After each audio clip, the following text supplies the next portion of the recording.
제15장 신심의 은혜는 겸덕과 자기를 끊음으로써 얻음. 1절 주님의 말씀. 신심의 은혜를 항구히 찾고 간절히 청하고 인내하고 의탁하는 마음으로 기다려야 하고 고마운 마음으로 받고 겸손하게 보존하고 온 힘을 다하여 그 은혜에 협력해야 한다. 또 그 은혜의 기간과 정도는 하느님께서 오실 때까지 맡겨두어야 한다. 내가 신심을 그다지 혹은 조금도 느끼지 못할 때에는 특별히 겸손한 마음을 지니는 것이 옳다. 너무 번민하거나 너무 근심하는 것은 마땅치 못하다. 하느님께서는 오랫동안 거절하신 것을 가끔 짧은 순간에 주시고 기도를 시작할 때에 주시지 않은 것을 기도가 끝날 때에 주기도 하시기 때문이다. 2절 하느님께서 항상 지체 없이 은총을 베풀어 주시고 또 사람이 바라는 대로 은총을 주신다면 나약한 사람들의 약한 신심은 제대로 견디지 못할 것이다. 그러므로 좋은 희망과 겸손한 인내로 신심의 은혜를 기다려야 한다. 그러나 그 은혜를 하느님께서 주시지 않거나 혹 빼앗아 가시면 그것은 너와 너의 죄 탓이라 생각하라. 어떤 때엔 사소한 것이 은총을 가로막거나 숨기기도 한다. 그러나 비록 작은 것이라 하더라도 귀한 은총을 가로막는 것은 큰 문제다. 그것이 작은 것이든 큰 것이든 내가 완전히 물리쳐 없앤다면 구한 것을 얻을 것이다. 예. 15장 얘기를 한마디로 이제 종합해서 얘기를 한다면, 한마디로 정리하면 은총을 얘기하는 거죠. 은총, 은혜. 근데 준주성범의 사권이 성체성사에 대한 얘기인데, 성체성사라고 하는 하느님의 몸, 눈에 보이는 모든 것들이 하느님의 몸인데 이게 다 성체다라는 거고요. 그 성체를 알아보는 것도 사실은 하느님의 은혜가 있어야 되는 거죠. 모든 게 다 은혜요, 은총이라고 보는 거죠.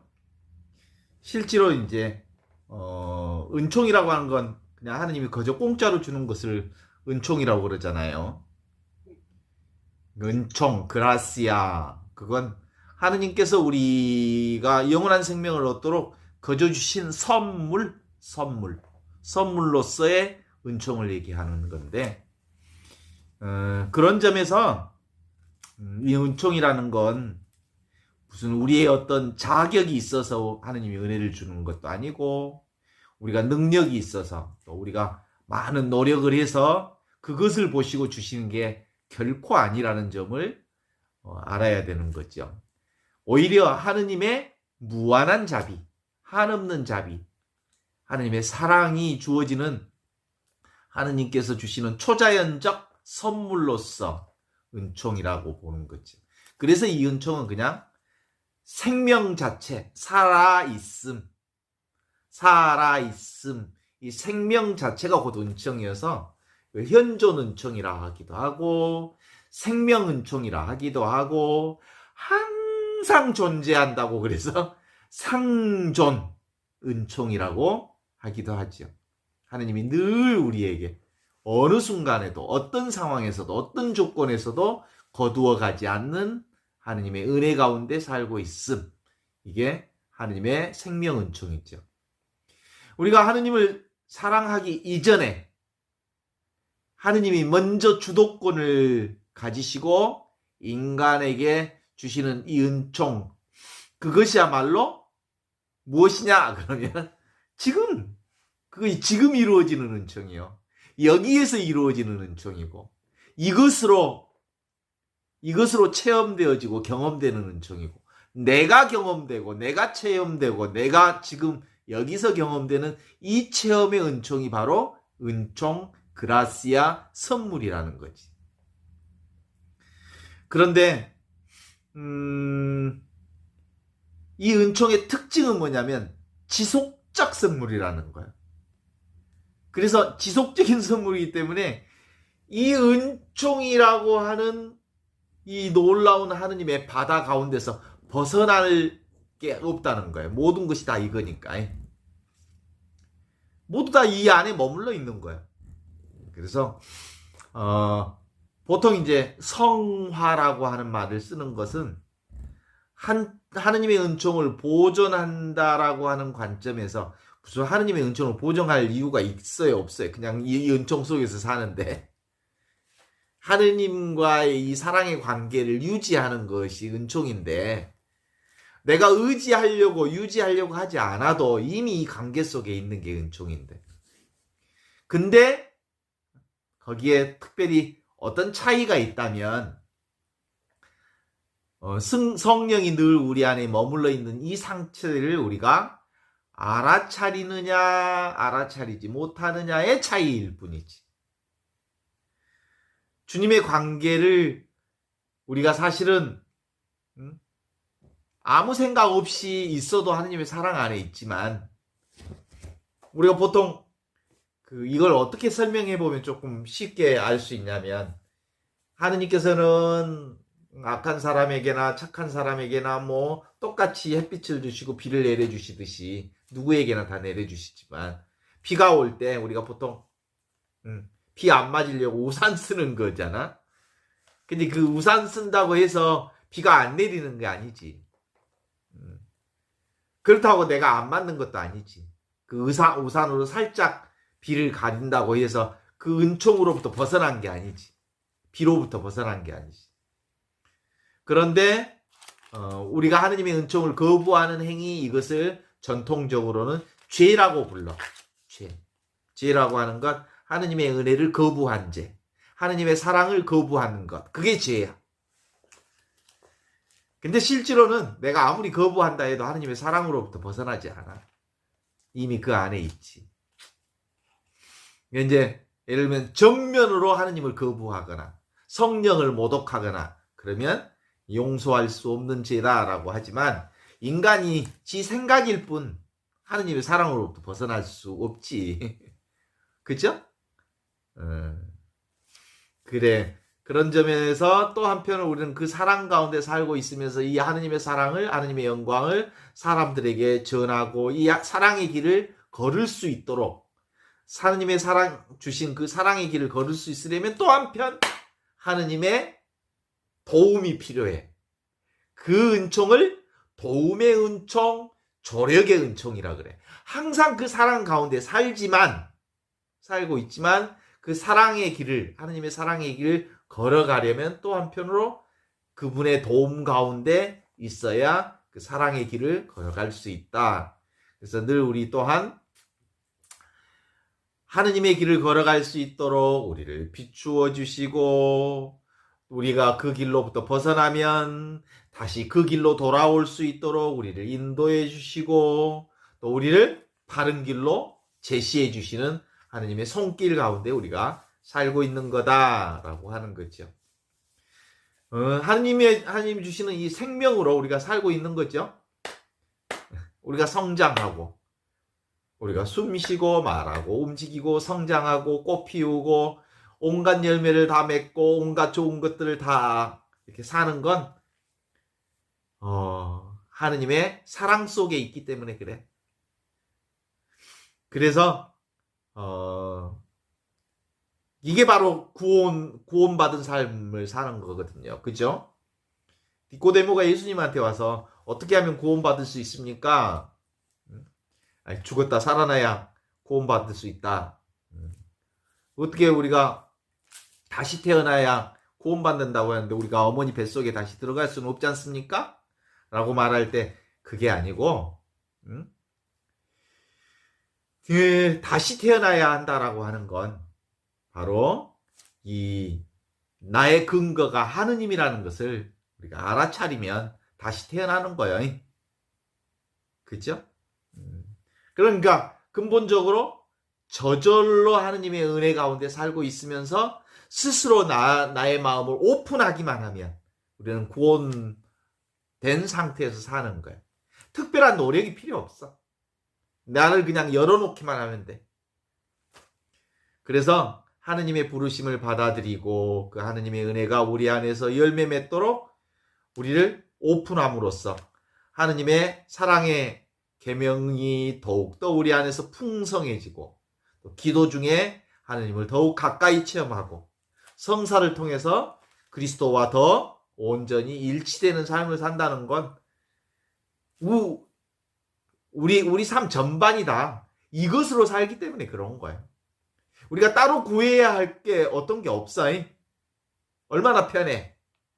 근데 사람들은 그동안 하느님 나라는 저기에 있고 내가 찾아가야 할 어떤 나라인 줄 알았잖아. 그런 거 아니야.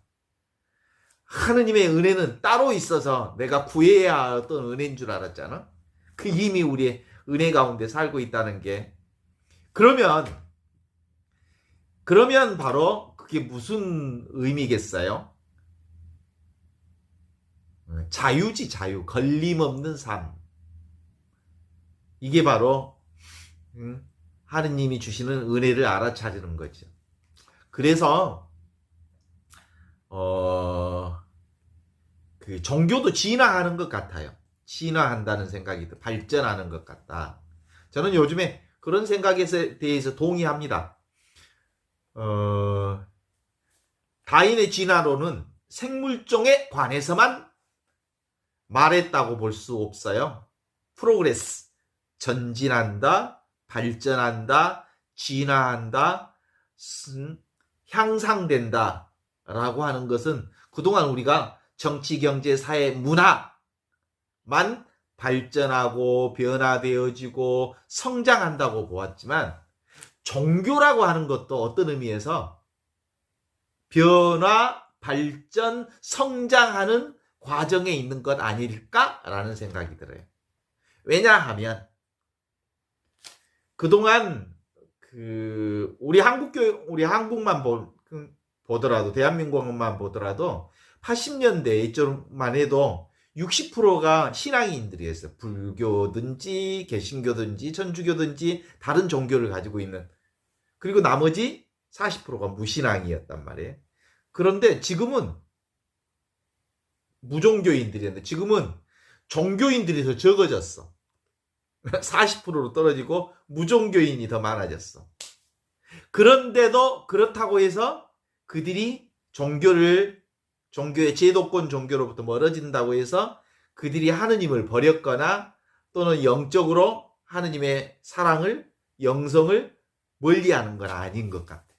요즘의 사람들이 훨씬 더 영성에 대한 관심이 많아. 정말이에요.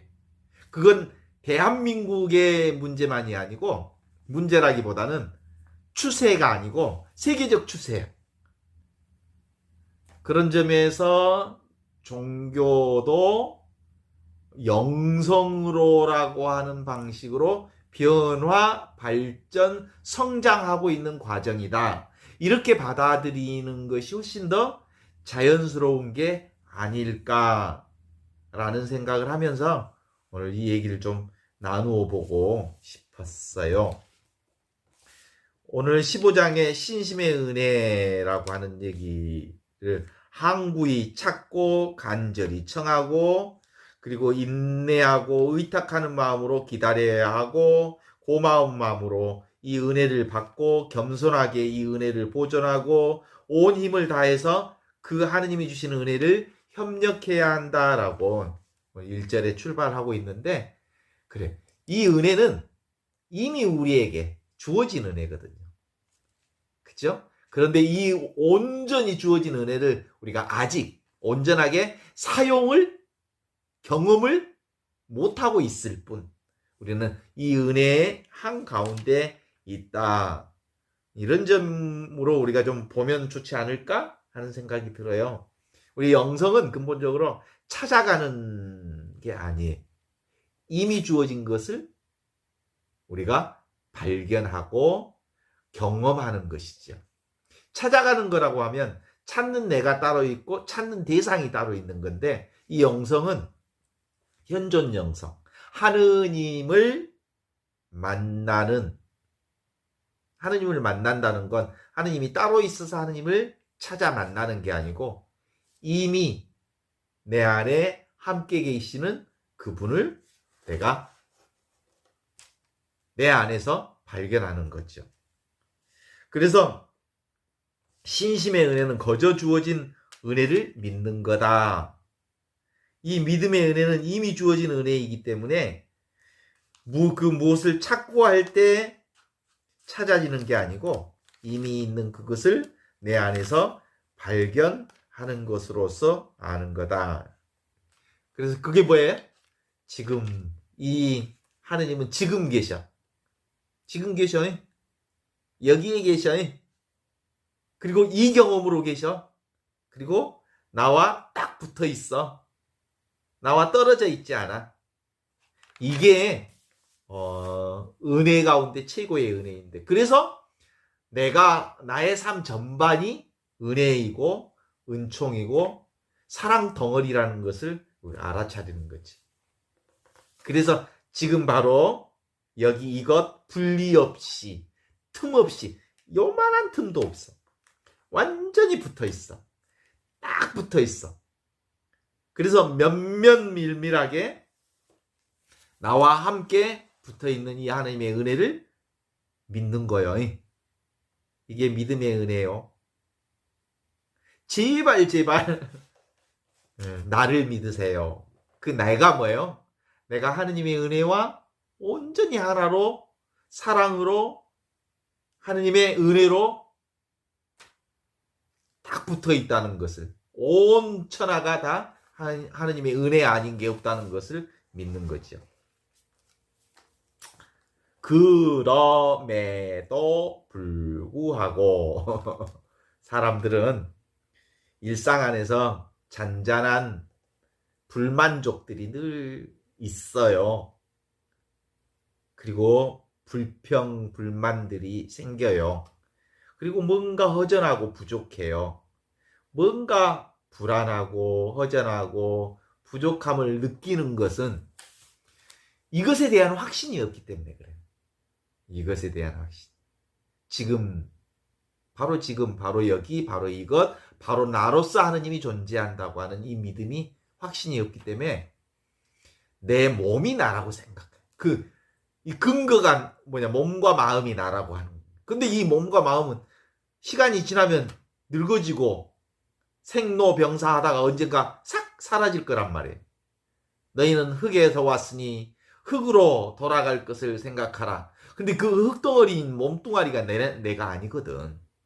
없어질 거거든. 근데 그것을 붙들고 있으니까 자꾸 불안하고 초조하고, 그리고 그것 중심으로 보니까 그래. 이것은 고요함이고 굳건한 것이어서 보고 듣고 느끼고 아는 이것, 나라는 소식이 곧 은혜라는 소식을 알면 돼. 지금 이것이라는 소식이 바로 하느님의 은혜라는 것을 아는 거죠. 그래서 오늘 준주성범에서는 또 그 하느님의 은혜의 기간과 정도는 하느님께서 오실 때까지 맡겨두어야 한다. 네가 그 하느님의 은혜를 그다지 혹은 조금도 느끼지 못할 때에는 특별히 겸손한 마음을 지는 것이 옳다. 이 은혜는 내가 무슨 노력을 한다고 해서 주어지는 게 아니거든. 내가 찾는다고 해서 찾아지는 것도 아니거든. 내가 정말로 그 하느님의 은혜를 느끼지 못한다고 할 때는 특별히 겸손한 마음을 지니는 것이 옳다라고 하는 게 오늘 준주성범의 얘기인데, 그게 무슨 뜻이겠어요? 실제로는 지금 여기 이거 나로서 은혜의 소식이 오는 이건 하느님께서 내게 느껴질 때까지 기다리는 거예요. 그냥 아무 일 없이 기다리면 나 안에서 어느 순간 이것뿐이구나라는 걸 알아. 근데 찾으면 없어. 그냥 있으면 어느 순간에 이것으로 살고 있구나라는 것을 알게 되는 거거든요. 그게 뭘까요? I'm nothing. 나는 아무것도 아닙니다. 나는 아는 게 없습니다. 나는 모른다라고 하는 나의 이 무지를 고백할 때 하느님이 전부 나의 삶 전반을 운영하고 계심을 알게 되는 거지. 그죠? 삶 자체가 하느님의 은혜예요. 그래서 어렸을 때 우리가 좋아하던, 청소년기 때 좋아하던 시 한 편 있잖아요. 삶이 그대를 속일지라도 슬퍼하거나 노하지 말라. 이 말을 들었을 때 요즘에 이제 이 영성 공부를 하면서 다르게 생각이, 삶은 우리를 속인 적이 없어. 이미 이 삶 자체가 하느님의 은혜와 은총과 사랑과 축복으로 가득 차서 그냥 사는 거예요. 그냥 이 삶은 늘 우리에게 주어져 있어. 이 삶이 우리 안에 떠난 적이 없었잖아. 삶이 우리를 속이다니. 뭐가 속여? 사실은 알미 우리를 속였지. 이 아르말이라고 하는 것이 자꾸 생각이 삶을 속인 거지, 삶이 알을 속인 건 없어. 그래서 이 푸시킨의 삶이 그대를 속일지라도 슬퍼하거나 노하지 말라. 우울한 날을 견디며 믿으라. 기쁨의 날이 오리니. 마음은 미래에 사는 것, 현재는 슬픈 것, 모든 것은 순간적인 것, 지나가는 것이니, 그리고 지나가는 것은 훗날 소중한 것이 되리니. 삶이 그대를 속일지라도 슬퍼하거나 노하지 말라. 하나만 바꾸면 돼. 삶은 우리를 속인 적이 없어. 알미 우리를 속인 거지. 이 생각이. 그래요. 그 생각이 우리의 번민과 근심을 만들어냈습니다. 오늘 준주성 보면 이렇게 얘기합니다. 너무 번민하거나 너무 근심하는 것은 마땅치 않다. 하느님께서는 오랫동안 거절하신 것을 가끔 짧은 순간에 주시고, 기도를 시작할 때 주시지 않는 것을 기도가 끝날 때 주시기도 하기 때문이다. 우리의 고민은 어디서 오냐면 다 생각에서 오는 거거든요. 고민과 번민은. 그런데 하느님이 기도에 응답을 해주실 때도 있고 해주시지 않을 때도 있다. 그건 내가 기도하면 이루어지고 내가 기도하지 않으면 안 이루어지는 게 아니에요. 우리의 기도와 상관없이 하느님의 은혜는 우리 안에서 어떤 방식으로든 작동되고 있어. 그것을 내가 체험하느냐 체험하지 못하느냐의 차이일 뿐. 지금 우리가 보고 있는 이 자리, 지금 여기 이것, 나로서 존재하는 이 살아있음, 이 현존이라는 선물 아닌 것이 없잖아. 그래요. 선물 아닌 게 없잖아요. 그런데도 불구하고 우리는 끊임없이 어디 쪽에 관심이 있냐면 하느님이 주시는 선물, 전부가 선물이라는 것을 보지 않고 내 기준으로 대상을 설정해. 그래서 이것은 선이고, 이것은 나에게 큰 은총이고, 이것은 나에게 불행이고, 어떤 은총을 대상으로 설정해. 사랑을, 이것은 나에게 도움이 되는 사랑이고, 이것은 도움이 되지 않는 거다. 이렇게 봅니다. 근데 우리에게 십자가든지 어두움이든지 고통이든지 기쁨이든지 행복이든지 그것이 전부가 버무려져서 이 삶을 이루어지는 거지. 그냥 마냥 햇빛만 내리는 것으로 세상이 이루어지지 않잖아요. 비도 오고 바람도 불고 파도도 치고 그것이 전부 어우러져서 이 하느님의 은혜가 드러나는 거지. 근데 우리는 아주 짧은 소견을 가지고 있어. 날씨가 맑으면 날씨가 참 좋다 그래. 비가 오면 날씨가 굳이다 그래. 무슨 날씨가 맑으면 좋은 날씨고 비가 오면 굳은 날씨야. 그건 인간의 생각이요, 조작질이지. 비가 와도 좋고 햇빛이 쬐도 좋고 눈이 와도 좋고 바람이 불어도 좋고 태풍이 와도 좋고 그것이 우리가 경험해야 할 삶이기 때문인 거야. 그게 은혜지요. 근데 인간은 끊임없이 자기 중심으로 이것은 좋고 저것은 싫다고 말하고 있잖아요. 그죠? 삶은 늘 언제든지 저절로 이루어지고 있어. 나와 상관없이 삶 전체가 움직이고 있어. 아유, 잠자고 일어나면 내가 이제 일어나야 되겠다라는 생각, 눈을 뜨는 순간 눈이 떠지는 게 아니고, 나도 모르게 눈이 떠져, 아침에.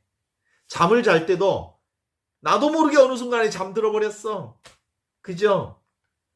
눈 뜨고 일어날 때도 갑자기 눈이 떠져서 일어나. 보고 싶지 않아도 방이 보이고 사람이 보여. 숨을 쉬고 싶지 않아도 숨이 쉬어져. 저절로 이루어지는 그 무엇으로 세상이 움직이고 있죠. 인생 100년 36,500일 전체가 다 이것으로, 지금 여기 이것 이 경험으로 내가 사는 거야. 그렇죠. 모든 것이 지금 여기 이것으로 저절로 이러함으로 그러함으로 이대로 그대로 이루어지고 있는 거지. 바로 이것이 뭐야? 보는 이것, 듣는 이것, 아는 이것, 느끼는 이것, 사는 이것. 그게 뭐예요? 배고플 때 배고픔을 아는 거고, 눈을 떴을 때 눈에 들어오는 것을 아는 것도 이것이지. 그러니까 이것밖에 없어. 이것밖에. 눈앞에 이것밖에 없어. 나밖에 없어. 이것으로 세상이, 이것 때문에 이것으로 세상이 동시에 이루어지는 거죠. 그래서 세상 천지는 어떻게 이루어지는 줄 아시죠? 어떻게 이루어져요? 세상 천지가 매 순간 천지가 창조되고, 지금 이 순간이 천지 창조의 순간이에요. 그래서 알면 늘 과거를 기반으로 해서 알아지는 거잖아요. 알면, 그죠? 과거를 근거로 해서 아는 거예요. 근데 삶은 늘 지금 여기 이것을 근거로 해서 사는 거예요. 그러니까 알면 죽은 것이라고 한다면 삶은 살아있는 거예요. 그래서 죽은 지식 갖고 그 난리치지 말고, 생각으로 난리치지 말고 그냥 살아. 삶으로. 왜냐하면 살아있음은 지금 여기 생생하게 살아있는 본래의 상태인 나를 사는 거예요.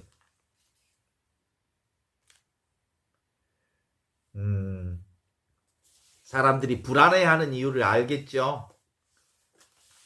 불안해하는 이유는 이 몸과 마음이 나라고 생각하는 그 생각이 불안해한 거지. 삶은 그냥 지가 아무리 자기가 불안하다 해도 삶은 지속되고 있어. 그래서 이 불안의 출발점을 우리가 한번 추적해 보면 그러는 것 같아요. 불안이 어디서부터 출발했냐면, 이렇게 뒤져보면 인간의 말이 시작되면서부터 불안이 시작돼. 말은 개념을 낳고 그 개념의 연결을 통해서 생각이 만들어지는데, 이게 바로 불안을 만드는 핵심이죠. 이 언어라고 하는 것, 생각이라고 하는 것이 과거 기억을 만들기도 하고 뭐 그러잖아요. 이번에 뭐 설 명절에도 가족들이 모여서 이러저런 얘기를 했을 텐데, 모여서 가족 얘기를 하면 가족사 전반이 각각의 사람마다 똑같은 가족사를 가지고 있으면서도 그 경험이 다 달라. 그것은 자기 생각으로 가족사를 보았기 때문에 그런 거지. 2절로 가면 이렇게 나옵니다. 하느님께서 지체 없이 은총을 베푸시고 또 사람이 바라는 대로 은총을 주신다면, 나약한 사람의 약한 신심은 제대로 견뎌내지 못할 것이다. 그러므로 좋은 희망과 겸손한 인내로 신심의 은혜를 기다려야 한다. 라고 해요. 하느님이 주시는 은혜가 눈에 보이는 것으로만 나타난다면, 눈에 보이지 않는 것은 하느님의 은혜가 아닌 줄 알잖아. 근데 눈에 보이지 않는 은혜가 더 많잖아. 그래서 꼭 하느님의 은혜는 눈에 보이는 것으로 나타나지 않아. 온통 전체가 은혜지. 그래서 눈에 보이는 어떤 대상으로 은혜가 나타나는 거라면 그건 신심 없는 사람들을 더욱 신심이 없게 만드는 것이. 그래서 하느님의 은혜는 온통 전체로 나타나는 거예요. 통으로 나타나는 거예요.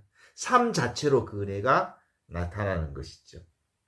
그래서 우리는 이미 주어진 이 하느님의 은혜와 은총으로 산다는 점에 있어서는 다시 한번 그 은혜와 은총을 믿지 아니할 수가 없다. 그래서 은혜를 하느님께서 주시지 않거나 혹은 빼앗아 가시면 그것은 너와 너의 죄 탓이라고 생각하라. 이렇게. 사실 하느님이 은혜와 은총을 빼앗아 간 적이 있어? 없어? 없어. 누가 그렇게 생각하는 거야? 내가 그렇게 생각할 뿐이야. 그래서 생각이 그런 거지 하느님이 은혜를 거두어 간 적 없어. 늘 우리는 하느님의 은혜와 사랑 가운데 산다는 그 점을 잊지 말아야 하는 거죠. 어떤 때엔 사소한 것이 은총을 가로막거나 숨기기도 한다. 그러나 비록 작은 것이라도 귀한 은총은 가로막는 것은 큰 문제다. 누가 이 은총을 가로막는다고요? 생각과 나의 생각과 느낌이 지금 여기 내게 주어져 있는 이 은혜와 은총을 가로막는 것이지요. 이제 요건 그 하늘 위에 시커먼 구름이 태양을 가린다 해도 그 태양이 없어지는 게 아니거든. 어두컴컴한 밤이 되어도 태양이 사라지지 않았거든. 태양은 늘 함께 있는 것처럼 하느님은 우리가 어떤 생각을 한다 해도 하느님이 사라지지는 않아요. 그래서 작은 것들이든 큰 것들이든 내가 완전히 물리쳐 없앤다면 구한 것을 얻을 것이다. 뭘 물리쳐 없애? 내 생각과 느낌에 속지 말라 이런 뜻이야. 그냥 삶으로 드러난 전부가 하느님의 은혜와 사랑이다 이렇게 보는 거죠. 그러니까 이제 우리는 늘 모든 것이 다 은혜다. 모든 것이 다 은총이다. 사랑이다. 이거 알면 걸림없는 삶을 살 수 있지 않겠어요? 그렇죠? 영성 공부라는 건 바로 이런 거예요. 어떤 경우든 하느님의 사랑으로부터 벗어나 있지 않다. 그래서 우리가 최고의 위기는 뭐냐면 죽음이라고 하는 위기거든요. 내 몸이 사라지는 위기. 그런데 그런 거 없다. 그 죽음이라는 것 경험해 본 사람이 있을까? 산 사람 중에? 없어. 사실은 죽음을 경험한 사람은 아무도 없어. 생각으로 죽음을 생각할 뿐이지.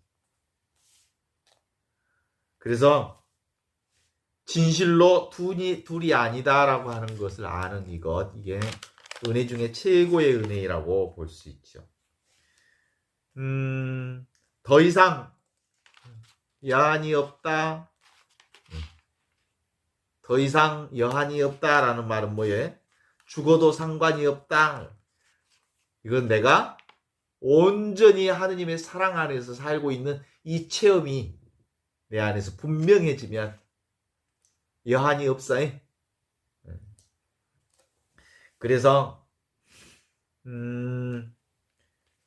우리가 이 체험이라고 하는 것은 나만 가지고 있는 하느님의 체험이 아니고 모든 이가 다 가지고 있어.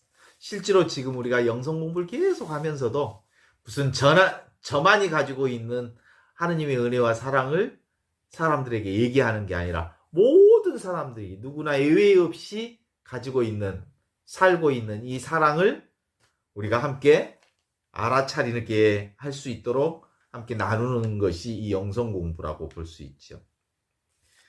이걸 온갖 말로 다 하지만 자신의 말에 속지 않는 자신이 있으면 무슨 말을 해도 이것에 끄달리지 않아요. 말을 해도 괜찮아. 어떤 생각을 해도 괜찮아. 이 생각으로 사는 게 아니라 그냥 삶으로 살아가고 있음을 알기만 하면 되는 거지. 그래서 모든 것이 다 사랑 아닌 것은 다 헛된 것인 줄 알지요. 생각으로 나는 것은. 그 생각도 어디서 나오는 거냐면 이 사랑에서 나오는 거, 살아있음으로 나오는 것이기 때문에 아무것도 남아있지 않으면 전부 이것이다. 그래서 고정관념, 이게 뭐예요? 고장난 생각이다. 생각을 고정시키는 것, 그건 다 고장난 거예요. 생각이라고 하는 건 고정시키는 거잖아요. 울타리를 세우는 거잖아요. 바운다리를 만드는 거잖아요. 생각이란. 근데 생각 없이 그냥 흘러가는 거예요. 그냥. 이게 하느님의 은혜와 사랑 가운데 사는 것이죠. 그래요. 이게 바로 하느님의 사랑은 선을 취할 것도 또 악을 버리는 것도 아니고요. 행복을 취하거나 불행을 버리는 것도 아니고 사랑을 떠나거나 슬픔을 버리는 것도 아니고 이 하느님의 사랑은 슬픔을 슬픔대로 느끼고 아픔은 아픔대로 느끼고 사랑은 사랑대로 느끼고 기쁨은 기쁨대로 느끼고 고통은 고통대로 느끼는 그 전부를 합쳐서 하느님의 사랑이라 부른다.